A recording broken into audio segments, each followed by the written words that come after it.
அப்ப இத பண்ணாங்க. சுப்ரீம் கோர்ட் ஜட்ஜ்மெண்ட் ஆகி நம்ம என்கொயரி பக்கம் போயிட்டு இருக்கோம். திருப்பி அண்ணன் வந்து ஆரம்பிச்சிட்டாரு பிரச்சாரத்துக்கு போலான்னு கிளம்பலான்னு. அப்போ ஒரு எஸ்ஓபி போட்டாங்க. நம்ம கோர்ட்டுக்கு நம்ம தான் போகணும். எல்லா கட்சிகளுக்கும் சரிசமமான ஒரு சட்டத்தை உருவாக்கணும். பர்மிஷன் கேட்டா எங்களுக்கு மட்டும் 30 நாள் ஆகுதுன்னு கேஸ் நம்ம தானே போட்டோம். நம்மள கூப்பிட்டு இருக்கணும்ல. ஆனா நம்மள கூப்பிடவே இல்லை. ஏன்னா நம்ம வந்து புது கட்சியா கேஸ் போட்டது நம்ம தான் போய் முறையிடுறோம் கோர்ட்ல. கோர்ட் சொல்லுது எல்லா கட்சியும் கூப்பிடுங்கன்னு. ஆனா நம்மள கூப்பிடல. இந்த உண்மையை தெரிஞ்சுக்கணும். உடனே எஸ்ஓபி போட்டாங்க. அந்த எஸ்ஓபி பேர் என்ன தெரியுங்களா? சொல்லுங்க நீங்க.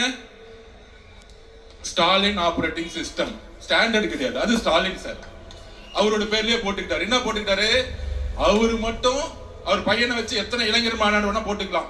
வாரத்துக்கு ஒரு மாநாடு போலாம். ஆனா நம்ம ஒரு மாநாடு போறதா இருந்தா ஒரு 100 கொஸ்டின் வரும். அந்த கொஸ்டின் நிரப்புறதுக்குள்ள 15 நாள் ஆயிடும். நம்ம தலைவர் வெளியே ரோட்ல இங்க வந்தா 50,000 பேர் கூடுவாங்க. கூடும் பொழுது காவல்துறை வந்து ரோட சரியா ரெகுலைஸ் பண்ணலன்னா திருப்பி மக்களுக்கு ஸ்டாம்பீட் ஆகிறதுக்கான ப்ராப்ளம் இருக்கு. அதனாலதான் நம்ம தலைவர் ஒவ்வொரு இடத்துக்கு வரதுக்கு யோசிச்சுட்டே இருக்கிறாரு. அவர் வெளியே வரதுக்காக யோசிக்கல தம்பி, மக்களுடைய பாதுகாப்புக்காக தான் அமைதியா உட்கார்ந்துட்டு இருக்காரு. ரொம்ப தெளிவா நான் பதிவு பண்றேன். அவர் நடக்க ஆரம்பிச்சிட்டாருன்னா 1 லட்சம் பேர் வருவாங்க. அப்ப மக்கள் பாதுகாப்பு காவல்துறையிட்ட இருக்கு. காவல்துறை எதுவுமே செய்யறது இல்ல. அப்ப திருப்பி ஒரு ஸ்டாம்பீட் ஆகி திருப்பி அவர் மேல கொலவலி பண்ணணும். இதுக்காக தான் எஸ்ஓபி. அப்பதான் முடிவு பண்ணோம்.